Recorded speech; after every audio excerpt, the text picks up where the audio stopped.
All right, so we are ready for our last math function, multiplication, when it comes to fractions. This video should be a little shorter, and hopefully the process will be a little easier. I find that with adding and subtracting, there's just definitely more steps to it, and sometimes it takes longer to get to the final answer. Where multiplying, it's really a lot easier. If you will have your calculator, it'll make these bigger answers easier to get to. Also, I want to let you know that as I was doing this, I realized that our book really doesn't teach cross reducing, which is part of multiplying fractions. So I'm going to do one more part outside the book, and that'll be tomorrow. So kind of shifting my math lessons by one day, because I really think that if we can get the grasp of cross reducing, then our life's going to be a lot easier as we move forward this year. So be patient with me. I know there's some of you who want to just get back into the book and work ahead, but we really need this strong foundation so that we can be successful mathematicians throughout this year. So as always, please follow along, fill out your notes as we go through these. So your goal for today is just be able to say that I know that I can multiply fractions and then change them into their simplest form. So when I ask myself my fraction questions, then I know I'm dealing with multiplication. I'm going to simply ask, can I multiply fractions? And that answer is yes. Now, where we had adding and subtracting, we have other steps we had to get to before I did the math. I'm just the opposite in multiplication. I'm going to start with just multiplying across. Now, notice on your notes, it just says multiply across. Please add those arrows because those arrows help me realize what I'm connecting when I'm multiplying. When I get in tomorrow's lesson, especially when it comes to cross reducing, you'll see the importance of those arrows. But it reminds me that I have to multiply my numerators and then I have to multiply my denominators to get my answer. Once I've done my math, then I'm going to simplify and convert once again, if I can. So simplifying means I'm going to reduce. So I'm going to use my divisibility rules. I'm going to divide top and bottom by the same numbers to get it to the smallest form. And then converting, if it's top heavy like that convertible, I'm going to take that top off. So I'm going to do the division, which fractions are division, and I'm going to change it into a mixed number. All right, so as we work through these, just make sure that you're showing your work. Now, I'm going to talk kind of fast as I go through and I explain. I need you to listen and follow along. However, when I'm going fast and you can't keep up with showing your work, then all you have to do is pause it. Once again, the nice thing about having videos for you to follow, it's me teaching, explaining the way I would teach you in person, but I don't have to go as slow to make sure that everyone has everything written down, especially when there are so many of you. It's hard to keep track to make sure that I'm going at the right pace for everyone. Some of you are going to be able to keep up at the speed that I'm talking, and some of you just need to pause it, and that's fine. Nothing wrong with that. The videos are here for you to go back to, watch, rewatch, watch with your parents, whatever helps you be successful as a mathematician. Let's get into the practice problems. So on question one, then I have multiplication of fractions. And once again, I know I can multiply fractions, so I'm simply going to do the math. I'm going to multiply across. So multiplying across tells me to multiply my numerators. I have 6 times 3, which is 18. Then I have to multiply my denominators. 6 times 12. Well, I don't expect you to know off the top of your head that's 96, but if you pick up your calculator, you can do 8 times 12 and get 96. They're both even, right? So going back into our reference packet, I believe it's page 9 where your divisibility rules are, then I know anything that's even, it ends with a 0, 2, 4, 6, or 8, then 2 will go into it. So as I'm reducing then, I'm going to simplify by reducing by 2's. 2 will go into 18 9 times, and 2 will go into 96 48 times. Now another one that's on that list that we haven't spent a lot of time with. We've done a lot of 2's, 5's, and 0's, but we also need to make sure that we check our 3's. 3's, the rules for 3's is if I add the digits, will 3 then go into that answer or that sum evenly? Well, 9 plus nothing is 9, but 3 will go into it. But 8 times 4, 8, 9, 10, 11, 12, and 3 will go into 12 evenly. So what that tells me with my divisibility rule is I can also reduce by 3's. And if you didn't know that, well, then you could just say, well, I don't know if 3 will go into it or not, and type it into my calculator, 48 divided by 3, and I'll find out indeed it does. So I'm going to simplify. I'm going to reduce, divide top and bottom by a 3, and make it into its simplest form. 3 goes into 9 3 times, and 3 goes into 48 16 times. 3 is a prime number. It doesn't go into 16 evenly, and 6 plus 1 is 7, so I know 3 won't go into it evenly. So my final answer is just 3/16. All right, so we're going to follow the same steps every time. We're going to multiply across, and then if I can convert or if I can simplify, then I'm going to do it. I can multiply on number 2, so I'm going to multiply across. 1 times 4 is 4, 2 times 5 is 10. Both even, so I look at my divisibility rules. 2 will go into both of them, so I'm going to simplify. 2 will go into 4 2 times, and 2 will go into 10 5 times. They're both prime numbers, and 2 won't go into 5 evenly, so I know that 2/5 is going to be my final answer. Now, number 3, we're going to multiply across. 2 times 7 gives me 14. 4 times 8 gives me 32. Both even numbers. So once again, I'm going to reduce by 2's. Have to simplify, have to make it into its simplest form. 2 will go into 14 7 times, and 2 will go into 32 16 times. 7's a prime number, and 7 won't go into 16 evenly, so 16 is my final answer. Now, number 4, it's one of the reasons why I'm going to do another video for tomorrow's lesson on cross reducing, but we're simply going to start with today's lesson. Following steps, we're going to multiply straight across numerator and denominator. So we're going to do the math. We're going to multiply 2 and 7. That gives us 14. And 7 times 9 gives me 63. Now, when I go through my divisibility rules, then it can't be reduced, right? They're not even. They don't end with 5 and 0, and they don't end with 0. When I add 4 plus 1, that's 5, and 3 doesn't go into it. So I might think, well, nothing will go into it. But that's not the case. If I go back and I look at the actual problem itself, notice that in the numerator and denominator, I have a 7. If I have a numerator and a denominator in the 7, then that tells me I can reduce by 7's. And 7 will go into 14 evenly 2 times. And 7 will go into 63 evenly 9 times. Notice that when I take out the 7's, I'm left with in my numerators a 2 and in my denominators a 9. So really that was the only math I had to do. Well, that's why we're going to do a lesson on cross reducing tomorrow, to make our lives just a little bit easier, hopefully, when we do the math. But 2/9 should be my final answer once I reduce. All right, so I'm going to guide you through 5 and 6, and then I want you to pause and try 7 and 8 on your own, and then check your work to make sure you are good to go before we go into the second half of this lesson. So on 5 and 6, once again, we know we have multiplication. I'm simply going to multiply across. So I'm going to multiply across, and 4 times 1 gives me a numerator of 4, and 10 times 6 gives me a denominator of 60. They're both even, so I know I have to simplify, right? So I'm going to reduce top and bottom by 2's, since they're both even, and 2 goes into 4 2 times, and 2 goes into 60 30 times. But they're still even again, so I have to reduce again. Once again, simplify means to take it into its simplest form as low as I can go. So I'm going to reduce by 2's, and 2 will go into 2 once, and 2 will go into 30 15 times.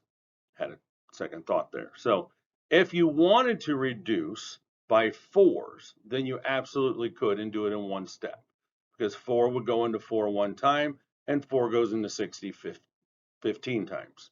My final answer, either way though, is going to give me 1/15, and I'm good to go. So on number 6, we multiply across. My numerators, 2 times 1 is 2, and my denominators, 5 times 4 is 20. Once again, even numbers, so I have to reduce. When I simplify, going down to my simplest form, if I can do it in one step, I will, and if I can't, then I do it in multiple steps, and that's okay. In this one, I just have to do it in one step because 2 is as low as I can go.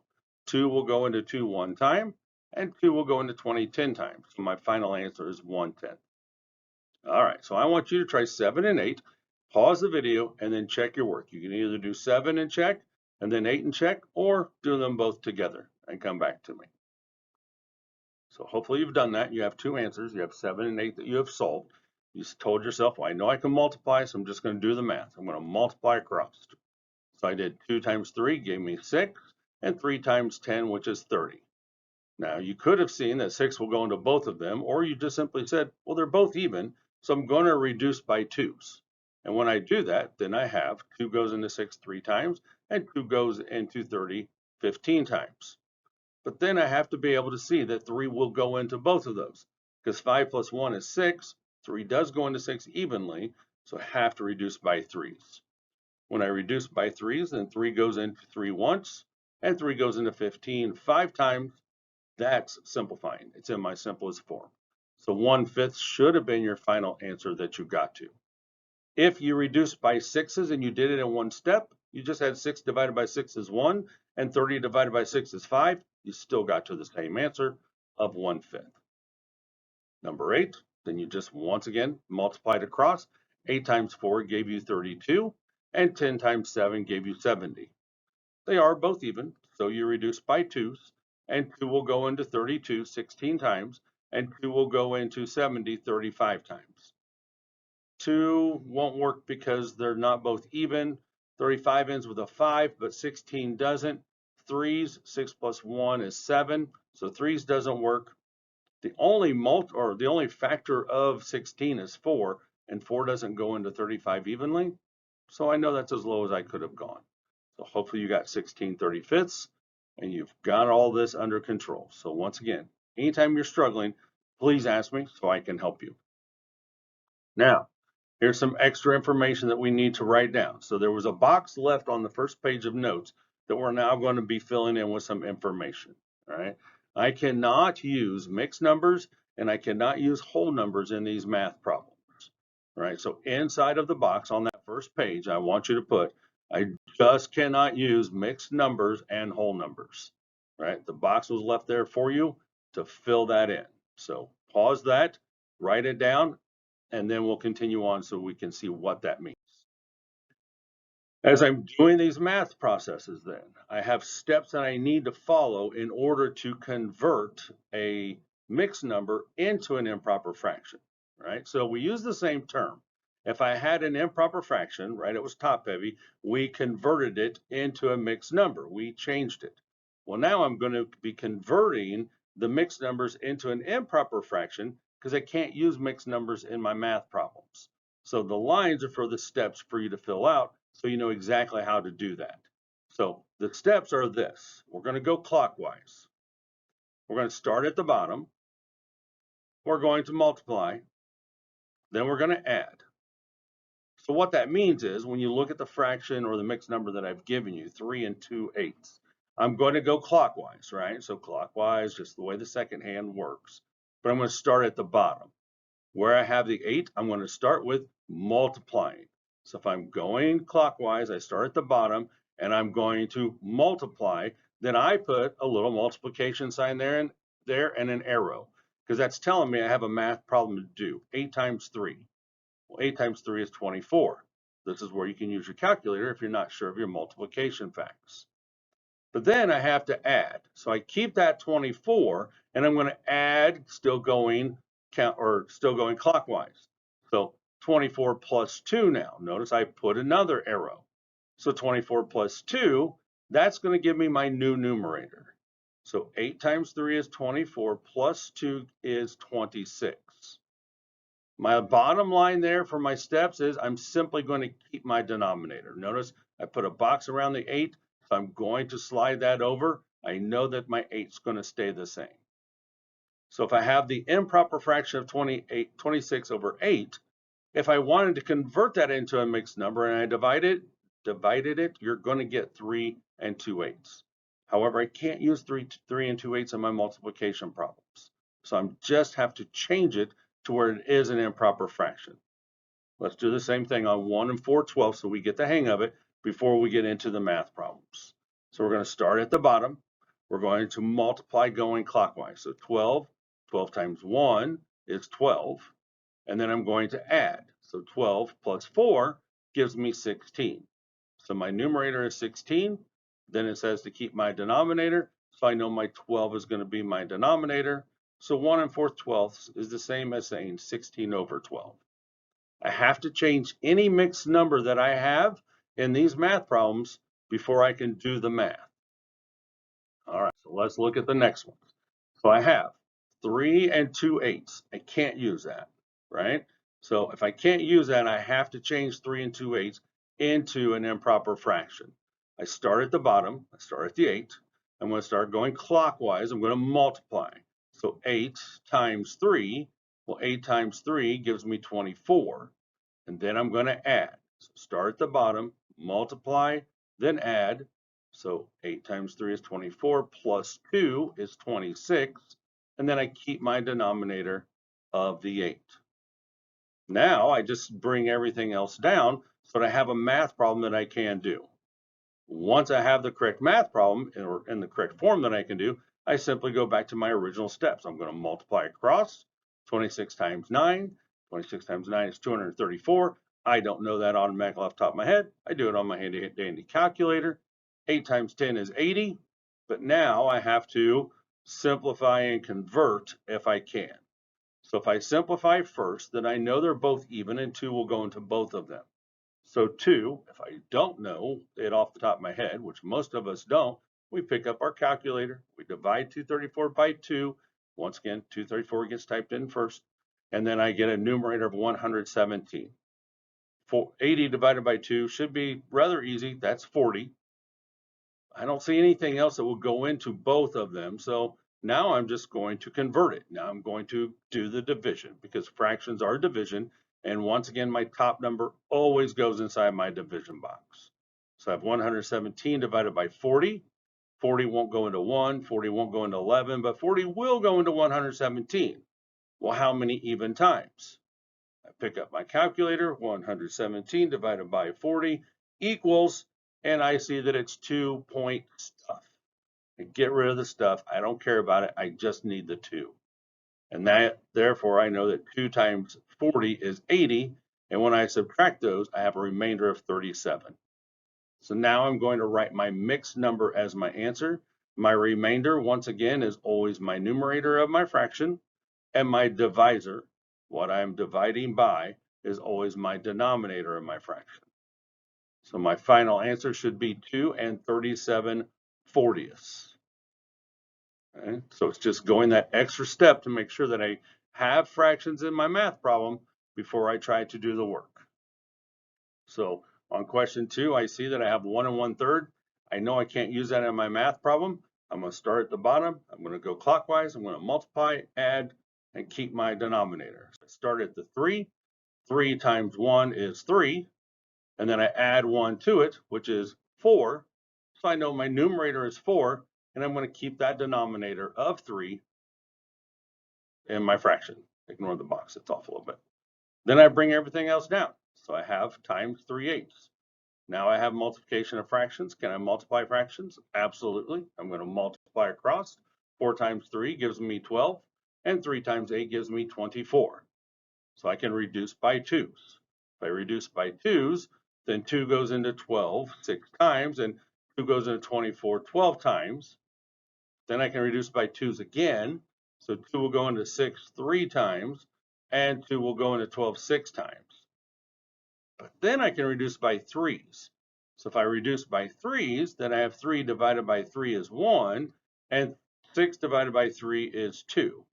Now I get to my final answer of 1/2. Right? But some of you are like, well, I saw it a different way, and it's okay to see it in a different way. You can simplify, you can reduce in one step.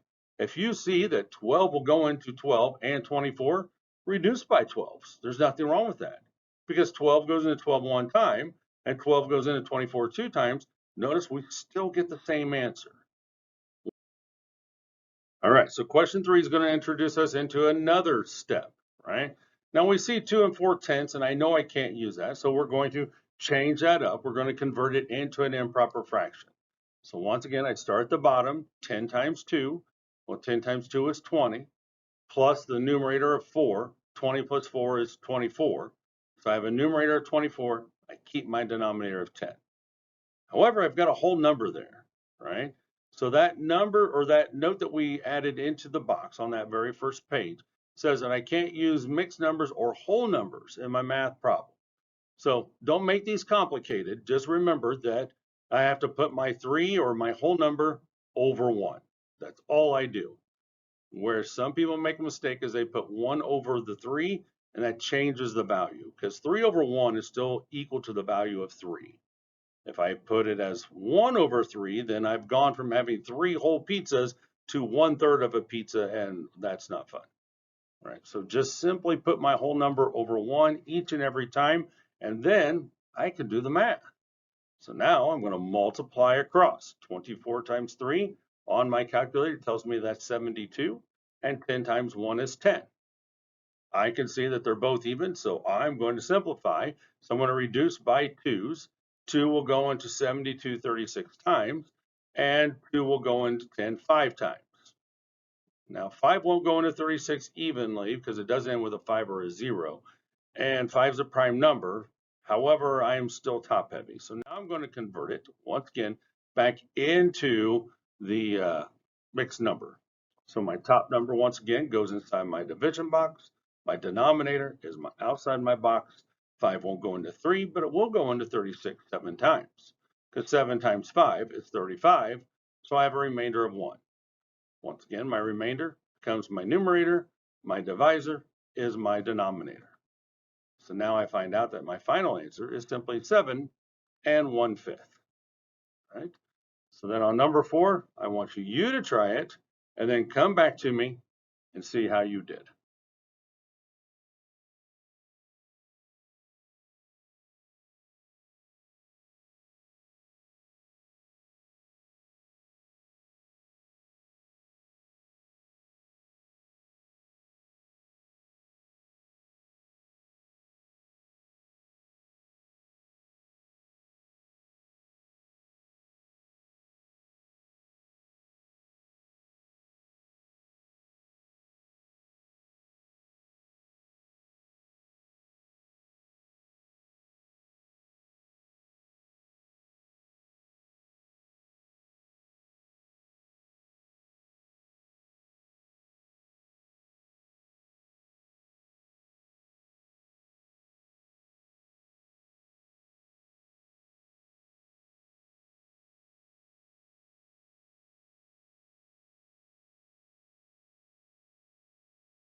All right, so let's see how you did on your own. So when you first started this math problem, hopefully you looked at it and you're like, oh, I remember I can't use a whole number, right? 4 can't be used in this math problem. So the easy way to do it is simply by putting it over 1. All right, so then you look at 1 2/4. Well, then you have to go through the process. So hopefully you followed the process. You started at the 4 and you went clockwise and you said, well, 4 times 1 is 4. And then 4 plus 2 is 6. And then you kept your denominator, right? So that's 4. Okay, easy enough. Now you have had your multiplication problem. You multiplied across. So 4 times 6 gave you 24, and 1 times 4 gave you 4. But now I need to simplify, right? I have to reduce to my lowest terms. So we reduce by 2 since they're both even, and 2 will go into 24 12 times, and 2 will go into 4 2 times. But you had to reduce by 2's again. And 2 goes into 12 6 times, and 2 goes into 2 1 time. The other way you could have done it is you could have started with your 24 fourths and said, well, I know 4 will go into both of them, so I'm just going to reduce by 4s and done it in one step. Once again, that's fine. It is a great way to do it, but it's not a required way of doing it. 4 will go into 24 6 times, and 4 will go into 4 1 time, and we still end up with 6 over 1. Now, I can't write 6 over 1 as my answer. The reason being is if I think about how I started, when we said that if I have a whole number in my math problem, I can't keep it in my math problem. I have to put it over 1 because 4 over 1 is the same as having a value of 4.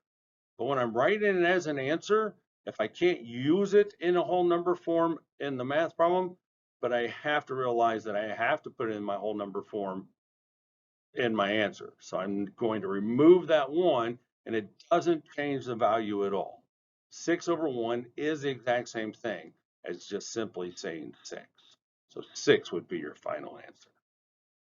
All right, so it's a shorter video, and hopefully it's not a complicated video. Hopefully you remember a lot of these steps from last year, but taking good notes and looking at these notes while you're doing your assignment should make it much easier. Today will be your last chance to do extra credit for the report card that's coming out this Friday. But if you have any questions, please let me know. Ask questions and review this video as many times as you need to.